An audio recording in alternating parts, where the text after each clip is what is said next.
right, so everybody knows everything. So Thursday, today, we're gonna quickly do 12-1, 12-2. Monday, 12-2 will be due, and I'll teach lesson 12-3 and the rest of 12-2 if I don't get to all of it. And on Wednesday, we're going to take the test, and 12-1, 12-3 will be due. Friday, we'll have the guest speakers from the U of U. Tuesday, we'll do presentations. And by the way, I'll hand you your presentation stuff on Monday as well. So if you need to be in a group, seniors, with somebody, you might want to make arrangements beforehand, or I'll put you in a group. Okay, we'll do presentations Tuesday, the last day the seniors are here. Thursday, we're going to review for the final for all you underclassmen. And Monday, we'll take the final. So that's all the days we have left in class. Okay? Thursday is short that day because it's H day, but it's not too short. It's not like mega short. Yeah, you guys, all that whole week you get out early. So when we do the presentations, you guys have to have your PowerPoints. I would suggest you do it this way. You bring a thumb drive, or what do you call them? Flash drive, whatever you guys call them. And you have it on there. You can just plug it in, and we can go. And you got to snap through them really quickly so we can get through all of them. Got it? If there's a group with just juniors and sophomores in it, but no seniors in it, I'll probably save it towards the end in case we don't get through all of them, so that you can give yours the following Thursday. Okay? But everybody needs to be able to present. I'll be grading you on those presentations. Got it? So those of you who are trying to get up your grade the last of the quarter, let me tell you all the opportunities. Get the last 3 assignments in, 12-1, 2, and 3. Do well on the next test. The next test isn't a super hard test if you know all these formulas and you understand what sequences are. Okay? You will be taking a final, and you'll be taking doing a presentation. And also, extra credit for the last quarter. This is the one quarter I kind of let you buy your grade. Only a little bit. Remember, your grade can only go up 1/3 of letter grade. So with extra credit, from like a B to a B plus, or a B plus to an A minus, or an A minus to an A. Okay, but this is what you get to do to buy your grade.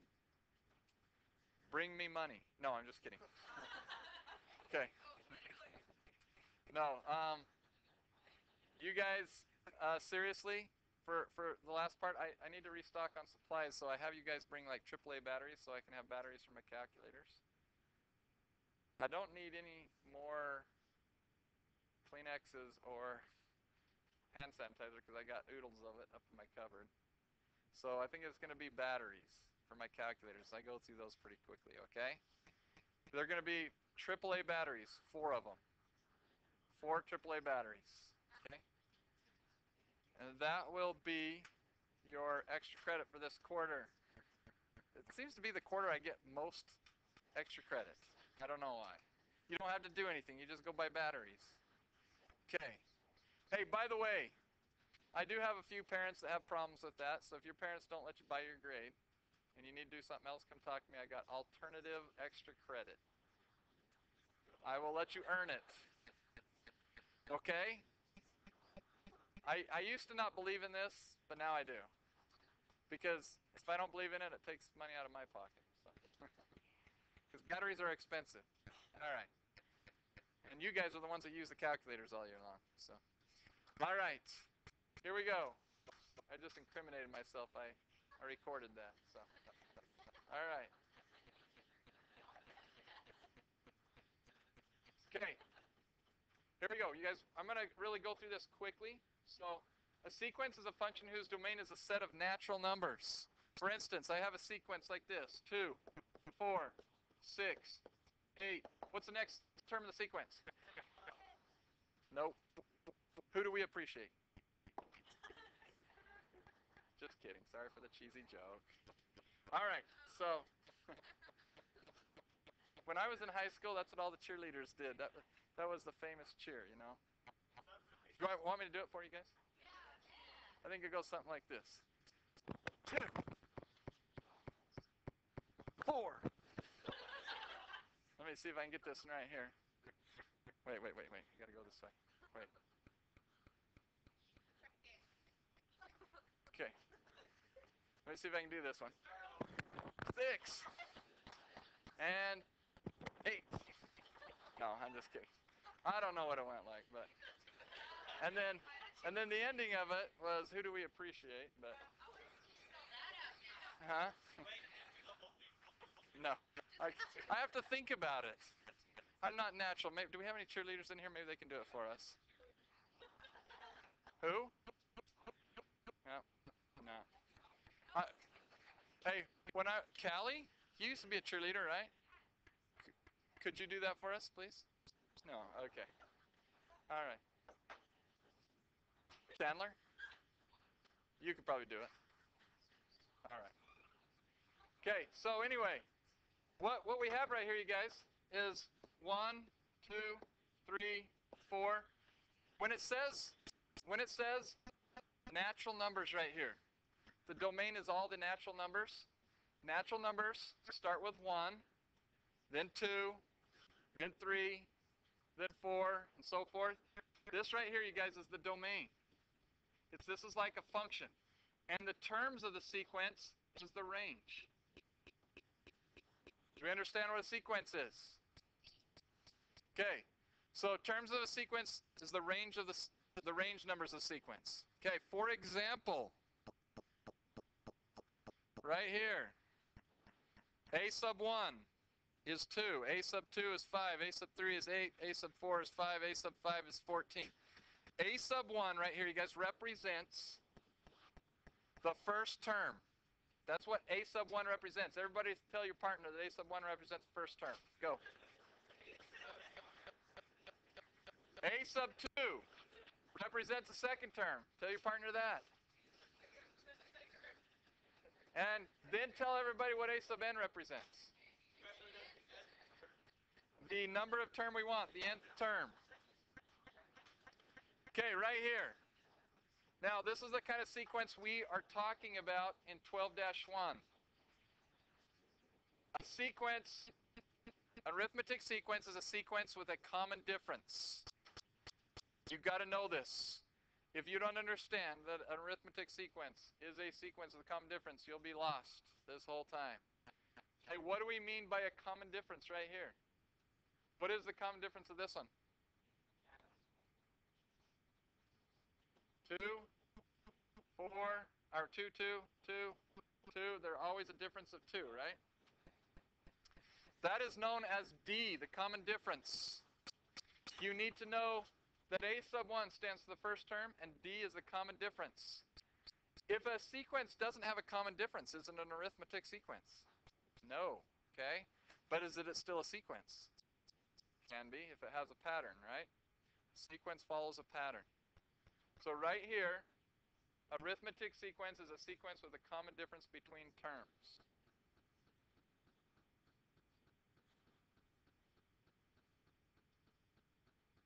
You guys have something you want to share with us? Oh, you want to share it with us? Or you'd rather not? Huh?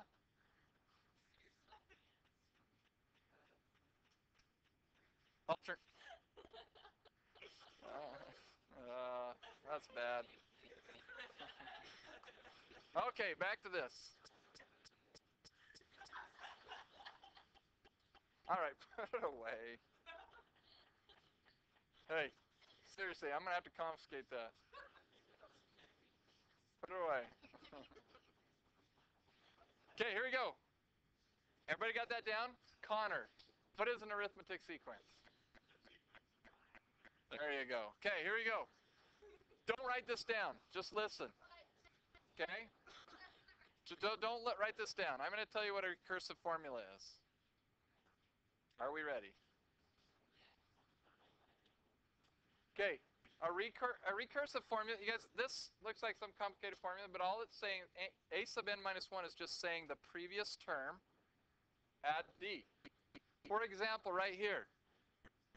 Listen, you guys. If I want to find the next term in this sequence, all I have to do is know the common difference, right? What is the common difference right here? 2. So the next term in the sequence is 17, and I get that by adding 2 to 15. What's the next term? 19. And I get that by adding 2. So a recursive formula is doing something to the previous term to get the next term. And for an arithmetic sequence, the recursive formula is taking a sub n minus 1, which is the previous term, and adding d to it to get the next term. And that's all a recursive formula is. Don't worry about recursive formulas right now too much. I mean, it's a pretty simple idea. With an arithmetic sequence, it just means the next. It's what you do to find the next term, which is, in this case, add the common difference. Okay, now, right here, we're going to have to, now, right here, I want to teach you a formula for finding, let's say, in this case, the 47th term. I could take this right here, -4, -1, 2, 5. What's the common difference here, you guys? It's 3, right? Now, I could find the 47th term just by keep adding 3, but that would take a little while, right? So mathematicians came up with a formula for finding the nth term, or in this case, we want to find the 47th term. And this is the formula right here. A sub n equals a sub 1 plus n minus 1 times d. Now, a sub 1 stands for the first term. A sub n is the term we want to know. D is the common difference. So we're just going to plug in everything right here. So a sub n, what is n again? N is the 47th term in this case. It's the term number it's the number of, it's not the term number, it's the value of the term number once we get it, but we know n. A sub 1 would be represented by what? -4, because the first term is -4. N minus 1, what's n minus 1? Okay, 47 minus 1, which is 46. And the common difference is 3. Okay? So, someone tell me what that number is. What is it?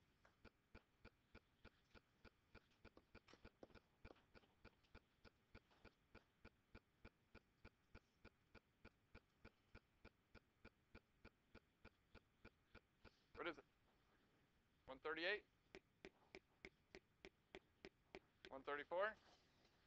Yeah, you got to make sure you minus the 4. Okay, so a sub 47 is 134. In other words, the 47th term is 134. Got it? This formula is one of the main formulas you need to know for the next test. Make sure you know how to use it. Okay, let's just see if you understand. Everybody find the 200th term. The value of the 200th term of this sequence right here. Same sequence.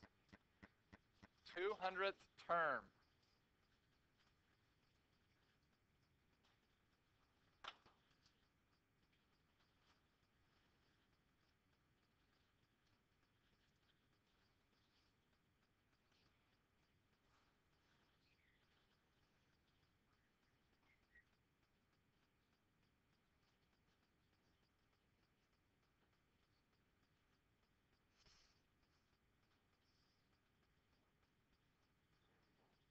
Okay, who's got it?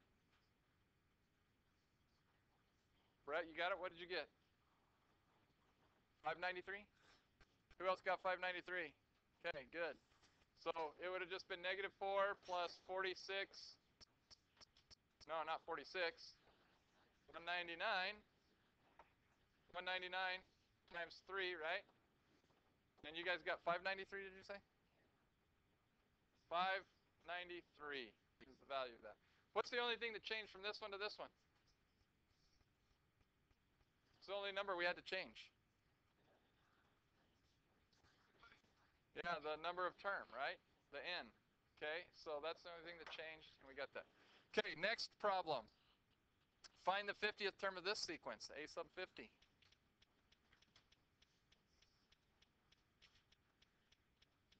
Oops.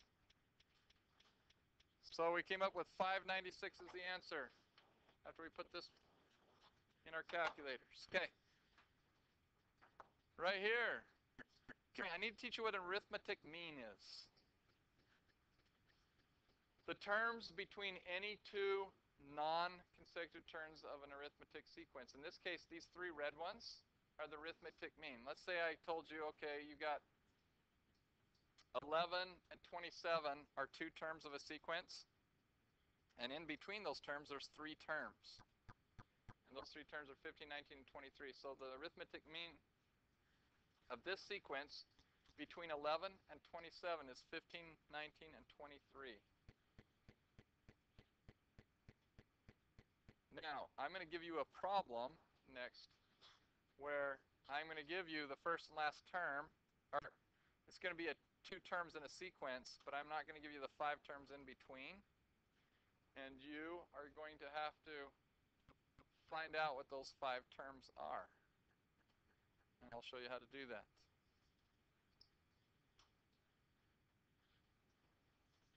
Okay, so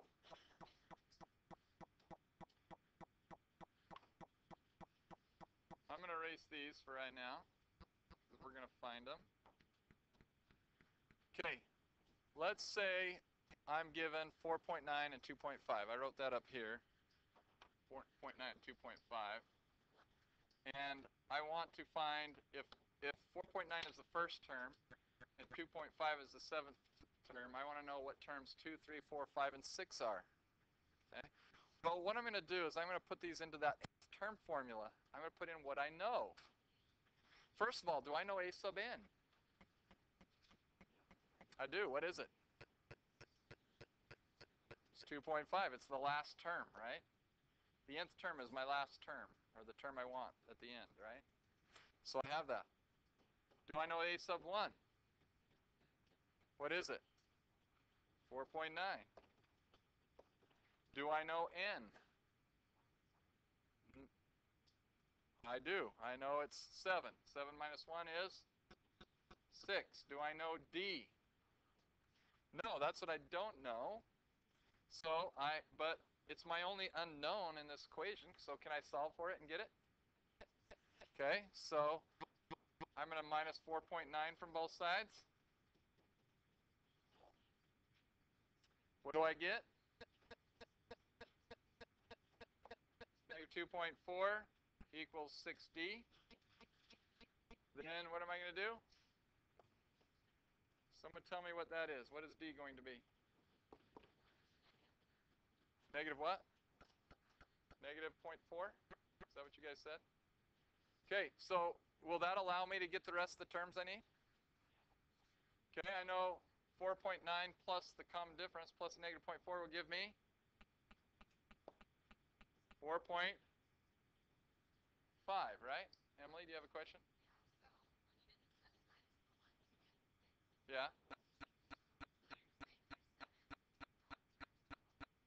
Yeah, because this is 1, 2, 3, 4, 5, 6, 7. What the question will be like is it will say something like, okay, if 4.9 is a term of a sequence and 2.5 is another term of a sequence, is down the line from 2.5, and there's 5 terms in between them, what is it? And so even though this might not be the first term of the real sequence, we can use it as the first term, right? Because we only care about the terms in between, okay? Does that answer your question? Okay, and so then I just keep adding negative 0.4. That will be 4.1. What's the next one going to be? 3.7. What's the next one? What's the next one? 2.9. And the next one? 2.5.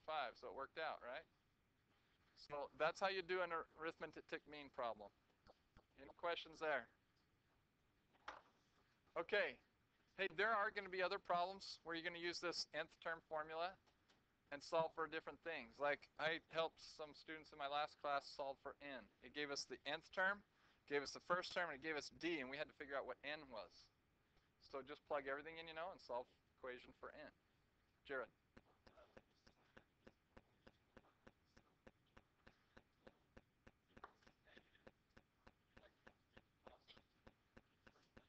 Let me talk about the sum, and then I'll do an example of one, okay? Okay, so that was the next thing we were going to talk about is the sum of terms. Okay, first class, when I gave you that story about Carl Friedrich Gauss, this is what he did right here. This is the formula. This is the formula that Carl Friedrich Gauss came up with. When we did that sum of the numbers 1 through 100, The last term was 100. The first term was 1. Remember how we added them together and got 101? There was a total of 100 terms. Divided by 2 was 50. So we got 50 times 101 gave us 5,050. And that's what he came up with when he did that problem. Okay, so all he did is use this formula. And all this formula means is to add up the terms of a sequence. Okay, add up all the terms of a sequence. Any questions there?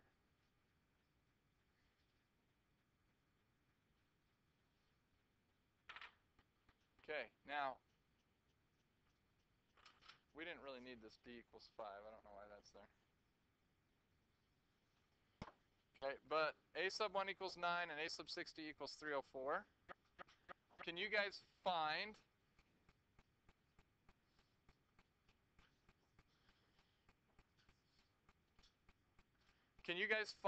the sum of this sequence?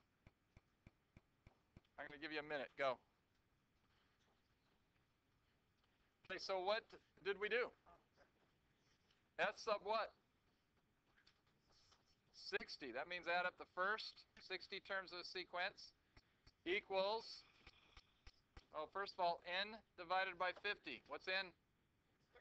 60 divided by 2 is 30. A sub 1 is 9. A sub n is 304. 9,390. How many of you got that? Did we get that? Okay. Good job. Okay, there's a problem with this formula. The problem is sometimes we don't know what the last term is. For example, in this problem right here,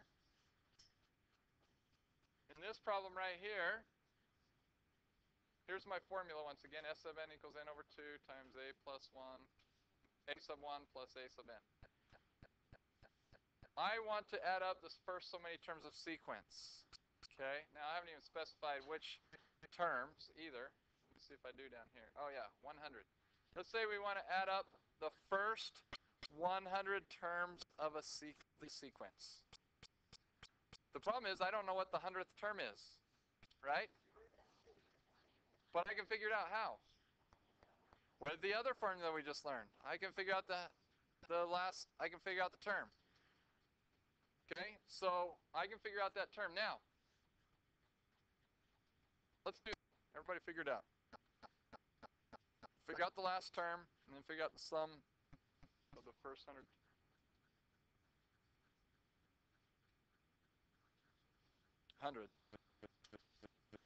First 100 terms. We're going to find the sum of those.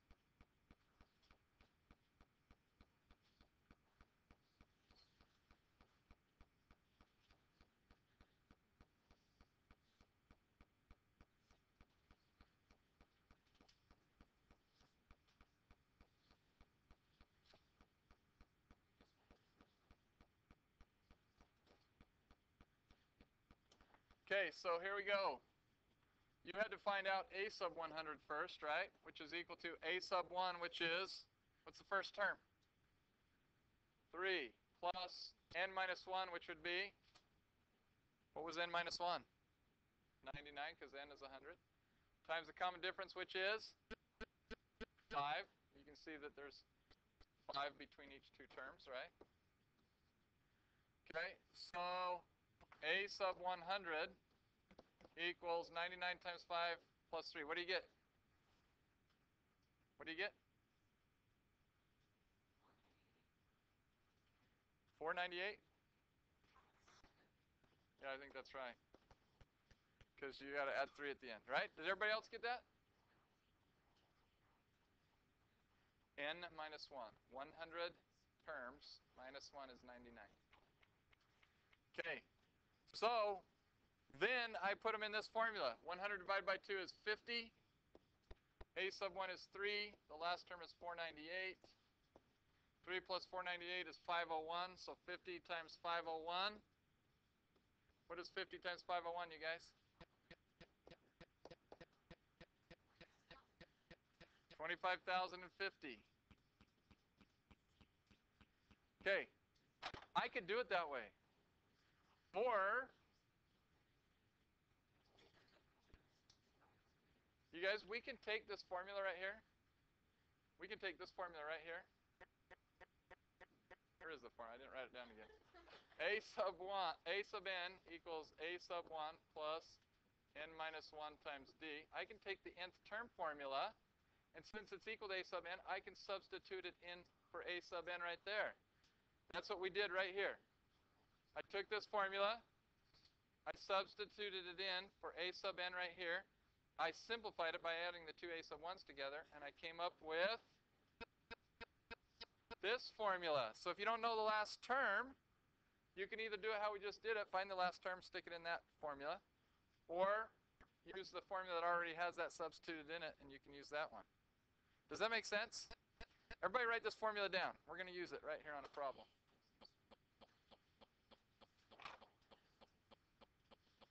Okay? This is called the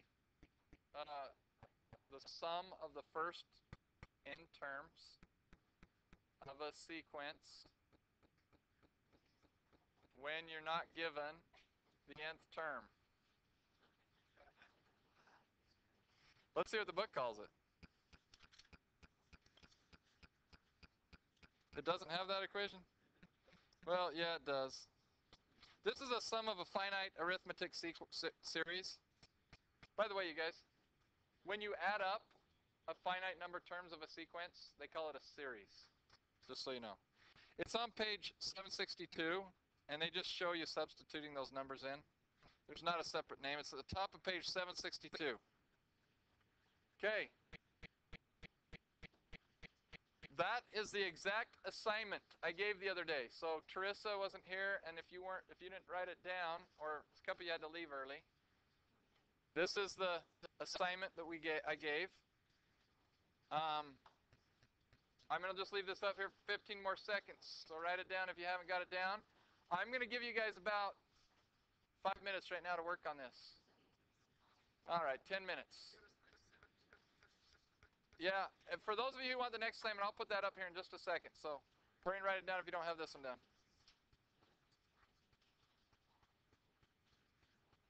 How many of you guys have already read 12-2? Know how to do it?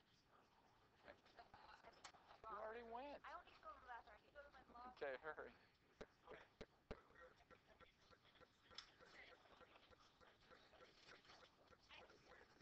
We're going to have to do some negotiating right here on that. No, yes, you can. We're not actually not. Yeah, we're not turning them in together, are we? Yes, we are. Yeah, if you guys want to do these on the same piece of paper, one on one side and one on the other, that's fine. Huh? Yeah. You can do. This is the last assignment we did.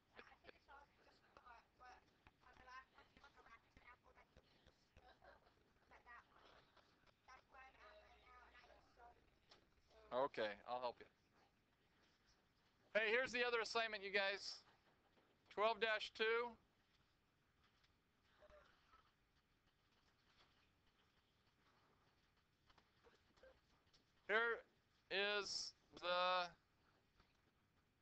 Here's lesson 12-2 assignment. Everybody write it down while I have it up. And those of you who are done with 12-1 can be working on this one. It's basically the same, except for you're learning about a different kind of sequence called a geometric sequence.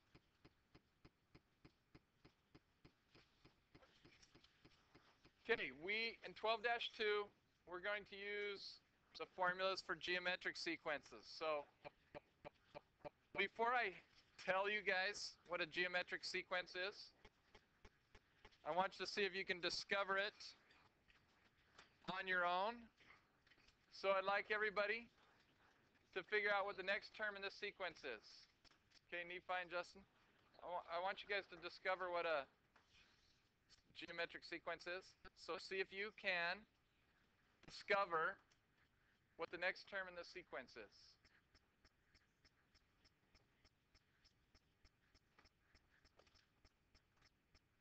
And, okay, number 1 is 48. What did you have to do to get 48?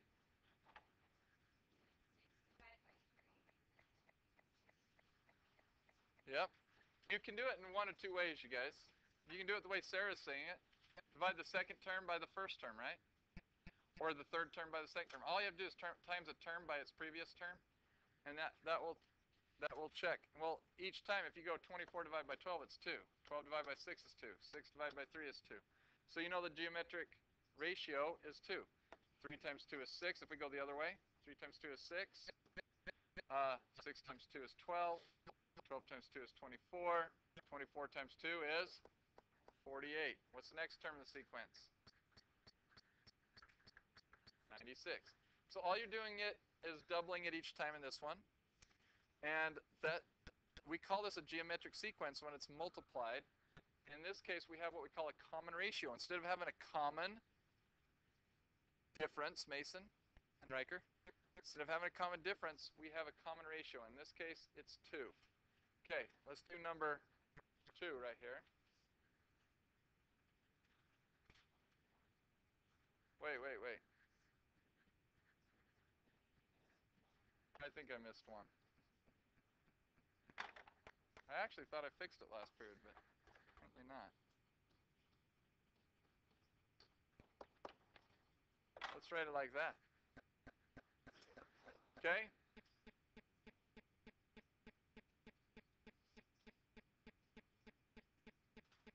What's the next term in this sequence?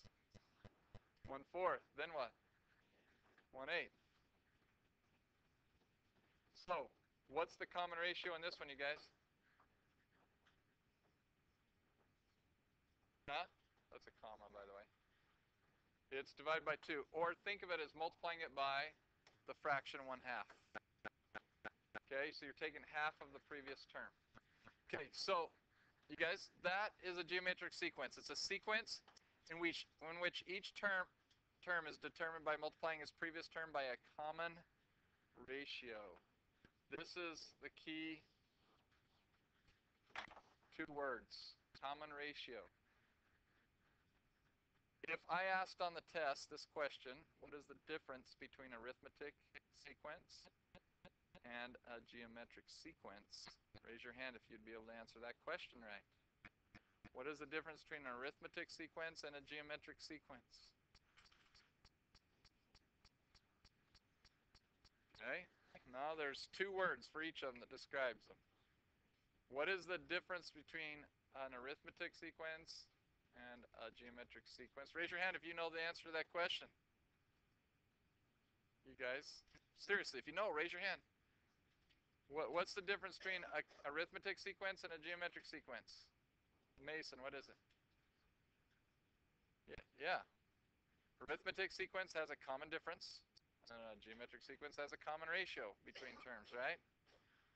An arithmetic sequence, you add to get the next term. A geometric sequence, you multiply to get the next term. That is the difference. Okay, now, I want everybody to create a geometric sequence. Make one up. One that we haven't used. One that's not in your book. One that you make.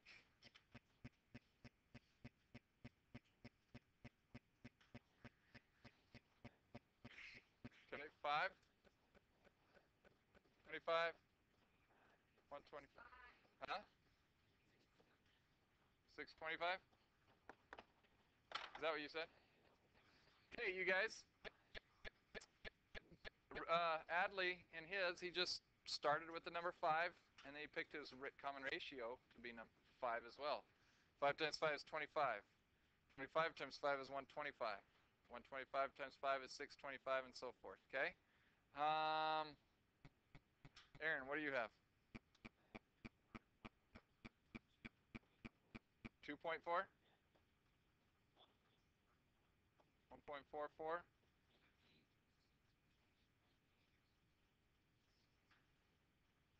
Okay. Hey, you guys. I like this one because it's going down instead of an up, and so it's a contrast between the other one. What is our common ratio? How could we find it? How could we check to see if Aaron really came up with one? This is a geometric sequence. Divide 2.4 by 4. Everybody take your calculator and divide 2.4 by 4. What do you get? 0.6. Is that your common ratio? Now, just to double check to make sure you did these right, divide 1.44 by 2.4. It's at 0.6 again. And divide 0.864 by 1.44 and see if you get 0.6 again, okay? So he came up with a common ratio of 0.6. Started with 4. Good job. Get the idea? Okay, right here, what is the common ratio of this sequence? Okay? Yep. No. Just this negative 1/2. This one's different than the other ones you've looked at, Connor. This one's different than the other ones you looked at.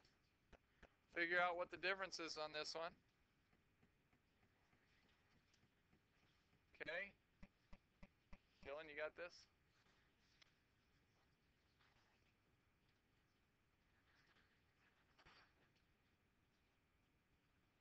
Okay, Riker, what do you think? Negative 0.5? What do you guys think? Is he right? Yeah. If I times 1 by negative 1/2, I get negative 1/2. If I times negative 1/2 by negative 1/2, I get a positive number now because a negative times a negative is positive, and 1/2 times 1/2 is 1/4, right? What's my next term going to be? Negative 1/8, and so forth. Anytime, how do you get things to alternate back and forth, negative, positive? Your common ratio has to be a negative number, right? And how do you get things to get smaller? Times by a number between 0 and 1. Okay. That's right. Okay. How about this one? Raise your hand when you know what the common ratio of this one is.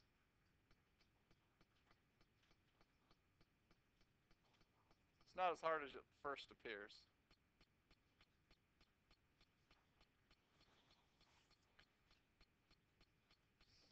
Okay, Sydney, what do you think? Negative 3. How many of you agree there? That's right, because negative 3 times r is negative 3r, and negative 3 times negative 1 is positive 3. So if you distribute a negative 3 through there, you get the next term. Negative 3 times negative 3r is positive 9r. Negative 3 times positive 3 is negative 9, so we get 9r minus 9. Okay. What is the 15th term of this sequence? So now we need to learn an nth term formula for this. You guys could, by the way, what's the common difference right here? Yeah, it's 1/2, right? I could just go 12 times 1/2 and get 6, and 6 times 1/2 and get 3, and 3 times 1/2 and get 3/2. And I could keep going down, but that would kind of take a long time, right? Or I could use this formula right here. This is the nth term formula for a geometric sequence. If I want to find the 15th term, what term number does it say on this one again? I want you guys to use this formula. Keep in mind that r is the common ratio. N is equal to the number of the term you want to know. So we want to know the 15th term. Is that what it was? So n would be 15 in this problem. And then a sub 1 is the first term, and a sub n is the term you want to know. So we want to know the 15th term. See if you can find the 15th term. Okay, so we have a sub 15, right? Equals a sub 1. What's a sub 1? What's a sub 1, everybody? 12 times r. Yes. Okay. You got the assignment, right? Okay. All right. See ya. Okay. 12 times r. What's the common ratio, you guys? 1/2 to the 15 minus 1 power, which is 14th power. Hey, by the way, you guys, I would just type this straight in your calculator like that. Don't ever go 12 times 1/2 first, and then take it to the power, because then you're going to be timesing, because 12 times 1/2 is 6, and you're going to be raising 6 to the 14th power, and that's going to be a lot bigger number than 1/2 to the 14th power. Okay? So How do you raise something to the 14th power? On your calculator, you hit the caret key, and then 14. You don't have to be in a certain mode because there's no degrees or radians or anything. Oh, it's just giving you a scientific number because it's such a small number. What does it give you?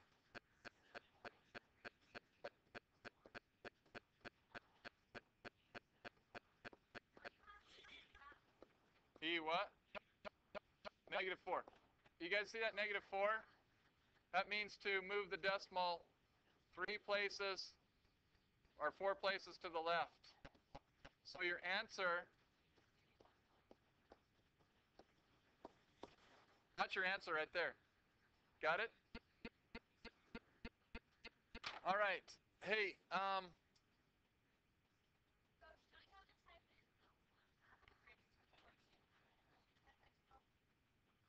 if you just type in your calculator 12 parentheses 1/2 raised to the 14th power, the calculator follows order of operations. So it will raise 1/2 to the 14th power, and then it will times it by 12. Hey, by the way, you guys all have the assignment now, right? There's the assignment. So I've got 3 sides to cover with you. The only thing I didn't go over is finding the sum. But there's a formula written in your book. Just look at it. Just stick the numbers in. You got it.